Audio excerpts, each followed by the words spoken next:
I've always been a bit of a loner, drawn to quiet places where I could escape the noise of everyday life.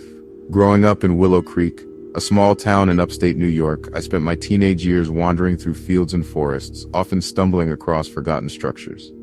One summer, when I was 17, I found an old textile mill on Google Maps, tucked away behind a tangle of overgrown vines and a crumbling stone wall.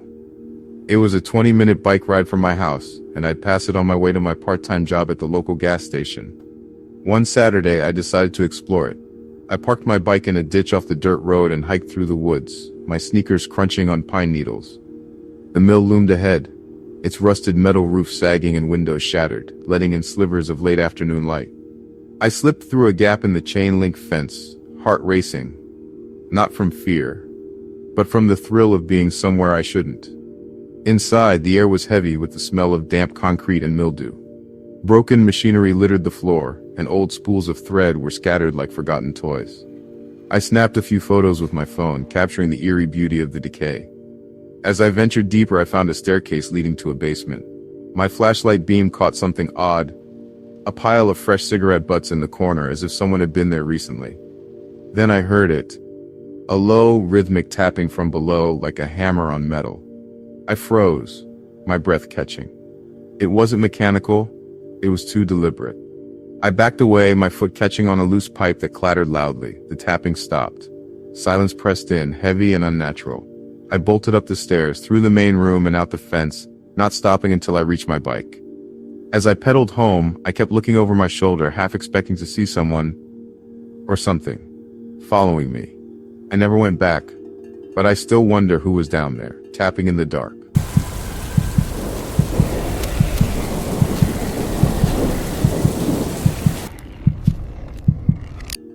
My friend Jake and I were always looking for adventures to spice up our boring weekends in rural Ohio. We'd heard rumors about an abandoned farmhouse off Route 42, near Mansfield, that had been empty since the 1980s. Locals said the family who lived there vanished overnight, leaving everything behind. One chilly October evening when we were both 16, we decided to check it out. We drove Jake's beat-up pickup to a nearby cornfield, parked, and hiked through the tall stalks to reach the property. The farmhouse was a sagging two-story structure, its paint peeling like old skin and the front porch half collapsed. We climbed through a broken window, careful not to cut ourselves on the jagged glass. Inside, the house was frozen in time, faded wallpaper, a dining table set with cracked plates, and a rotary phone covered in dust. We explored the upstairs, where I found a kid's bedroom with toys still scattered on the floor, including a creepy porcelain doll that stared blankly at the ceiling. Jake wanted to check the attic, so we pulled down the creaky ladder. The air up there was thick, and our flashlights revealed stacks of old newspapers, all from 1983, with headlines about missing persons. That's when we heard a thud from downstairs, like a door slamming shut. We froze, listening as footsteps, slow and deliberate, crossed the floor below. Jake whispered that it was probably just the wind, but my gut screamed otherwise. We scrambled down the ladder, nearly tripping, and ran out the window we'd come through. As we sprinted through the cornfield, I glanced back and swore I saw a shadow move across the upstairs window. We never told anyone about it, and we avoided Route 42 after that. Whatever was in that house, it wasn't just the wind.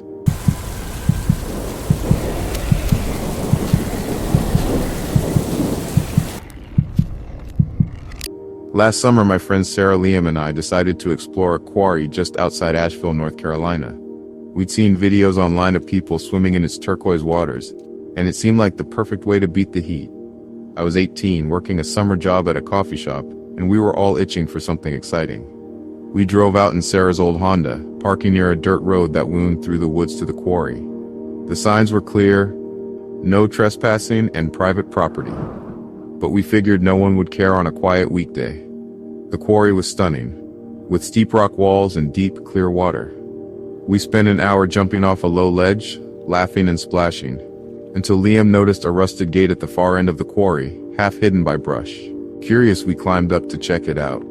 Beyond the gate was a narrow path leading to a cluster of abandoned shacks, their metal roofs caved in and walls tagged with faded graffiti. Inside one shack, we found old tools, a sleeping bag, and a stack of empty beer cans. Someone had been there, and not long ago. As we poked around, A loud crack echoed through the quarry like a branch snapping. We turned to see a man standing at the gate, maybe 50 yards away, holding a rifle. He didn't say a word, just stared. Sarah grabbed my arm, and we bolted down the path, scrambling over rocks and through the woods. Another crack rang out. A gunshot, I was sure. And we didn't stop running until we reached the car. We peeled out, hearts pounding, and swore we'd never go back. Later, Liam found a local forum post warning about a crazy guy who patrolled the quarry. We got lucky, but I still dream about that silent figure with the rifle.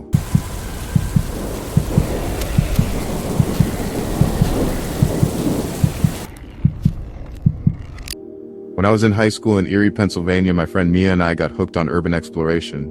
We'd sneak into old warehouses or climb onto the roofs of abandoned strip malls, always chasing the thrill of discovery. One night, when we were both 17, we decided to tackle the old Jefferson Elementary School, which had been closed since the early 2000s. It was a hulking brick building, its windows boarded up and the parking lot overgrown with weeds. We went after dark, parking a block away and slipping through a hole in the fence. The side door was unlocked, creaking as we pushed it open. Inside, the air smelled of chalk dust and mold. Our flashlights lit up rows of lockers, some still stuffed with textbooks and crumpled papers. The gym was the creepiest, with a basketball still sitting in the middle of the court, like someone had just walked away mid-game. We found a staircase to the basement and, against my better judgment, went down. The basement was a maze of storage rooms, filled with broken desks and old projectors. In one room we found a chalkboard with HELP-ME scrawled in faded chalk. My stomach dropped, but Mia laughed it off as a prank. Then we heard a scraping sound, like metal dragging on concrete, coming from deeper in the basement. It stopped, then started again, closer. We didn't wait to find out what it was. We ran up the stairs, through the gym and out the door, not stopping until we were back at the car. The next day, I looked up the school online and found stories about a janitor who disappeared there years ago. Mia says it was just our imagination, but I'm not so sure.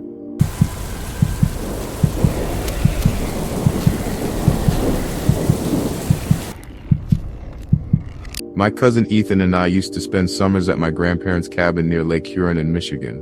We were both 19, restless, and always looking for trouble. One summer we heard about an abandoned mansion on the lake's shore, hidden behind a wall of pine trees. Locals called it the ghost house, saying the wealthy couple who owned it in the 70s had left suddenly, leaving everything behind.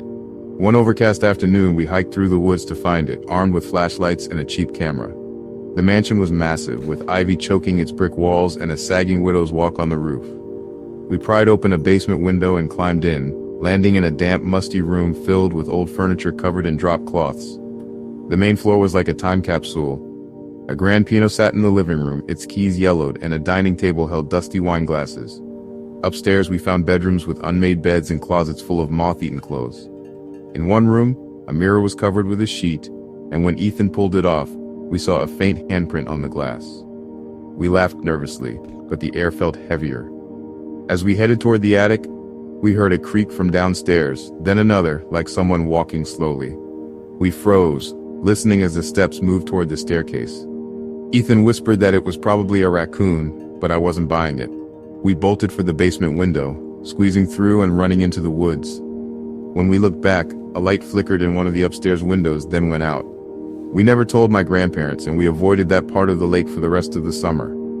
I still don't know if it was a squatter or something else, but that handprint haunts me.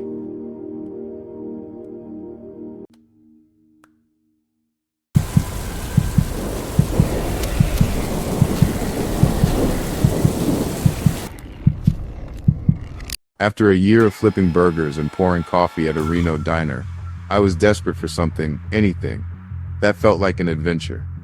That's how Lucas and I ended up barreling down Highway 50, chasing a rumor we'd found buried in an online forum. The Starlight Motel. Closed since the 90s, its neon sign was just a skeleton against the endless Nevada sky. We parked behind a dune, dust swirling in the late afternoon heat, and crept toward the motel's battered silhouette. Slipping through a broken window, we landed in a room frozen in time. Stale air, peeling wallpaper, a bed that looked like it hadn't been touched in decades. I ran my finger over the cracked dresser, picking up a layer of dust thick as velvet.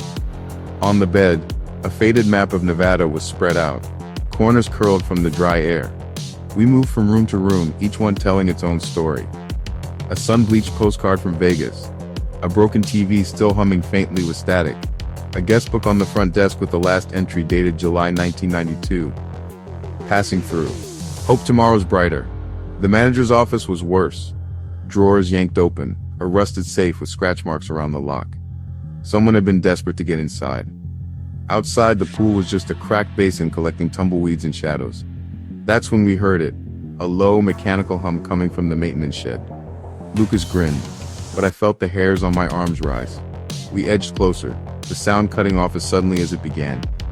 A shadow flickered inside the shed, gone before I could blink. Then, a violent bang rattled the shed door. My heart leapt into my throat. Lucas didn't wait. He grabbed my arm and we sprinted back to the truck, gravel and sand flying under our feet. We didn't look back until we were miles down the highway, the motel shrinking to nothing in the rearview mirror.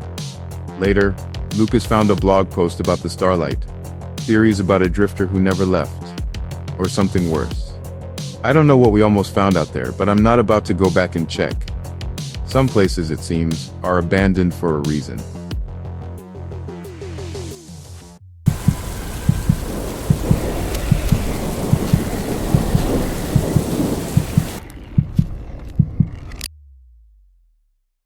Growing up in Rockland, Maine, summer meant biking past the rocky coast, the gulls wheeling overhead, and the salty breeze tugging at my hair. But there were always shadows tucked between the pine trees, abandoned buildings, silent and watchful. The one that haunted me most was the old warehouse near the harbor, a relic from when fishing boats crowded the docks and the town buzzed with life. By the time I was 16, working weekends at a lobster shack, the warehouse was just a rusted shell, but rumors swirled, stories of smuggling, secret tunnels, and things left behind. One foggy evening, my friend Zoe and I gave in to curiosity. We ditched our bikes in the bushes and slipped through a gap in the chain-link fence, the metal rasping against our jackets. The warehouse loomed above us, its broken windows staring blankly at the gray horizon. Inside, the floor was a minefield of crates and tangled nets, and the air was thick with the scent of oil and old salt. We wandered through the maze of shadows, our flashlights slicing through the gloom. Faded shipping labels whispered of journeys cut short, and rusted tools lay where they'd fallen decades ago. In the far corner, hidden behind a stack of splintered pallets, we found a trapdoor. I couldn't resist. Zoe hesitated, but followed as I pried it open and we descended the groaning wooden stairs. The basement was colder, damp, and echoing. Our lights danced across leaking barrels and puddles that rippled with every step. That's when we heard it. A soft whisper, right at the edge of hearing, like someone muttering secrets in the dark. We froze, straining to catch the words, but the whisper faded, replaced by a slow dragging sound overhead. Something heavy, moving where no one should be. My heart hammered in my chest. Zoe's grip tightened on my arm. Without a word, we bolted, scrambling up the stairs, dodging loose boards as the dragging sound grew louder, closer. We burst from the warehouse, leaping the fence, and pedaled through the fog, not daring to look back. The next day, as I handed out lobster rolls to fishermen at the shack, I heard them talking about strange noises, about shadows moving in the warehouse at night. Zoe and I never spoke of it again, but sometimes, when the fog rolls in and the town grows quiet, I still hear that dragging sound echoing in my nightmares.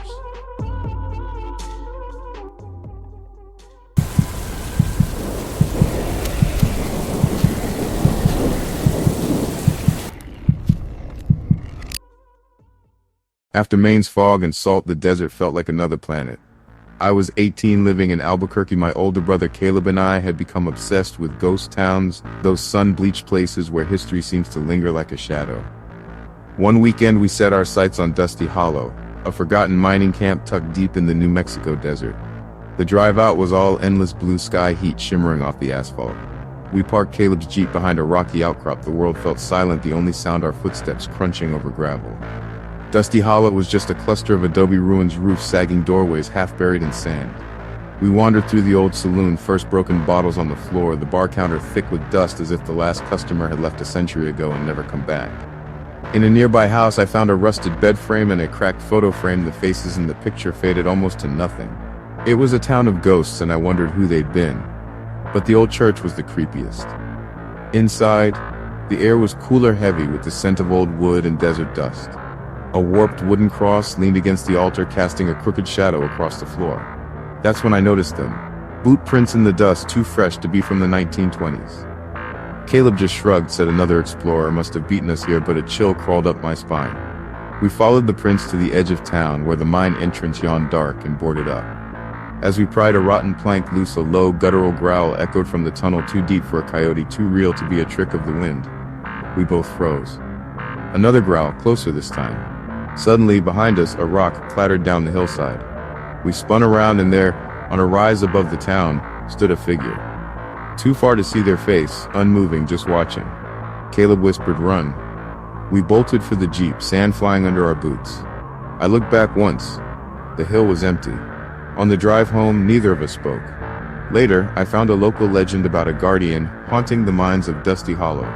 I never believed in ghosts, but those fresh boot prints that growl, and the silent watcher on the hill still haunt my dreams.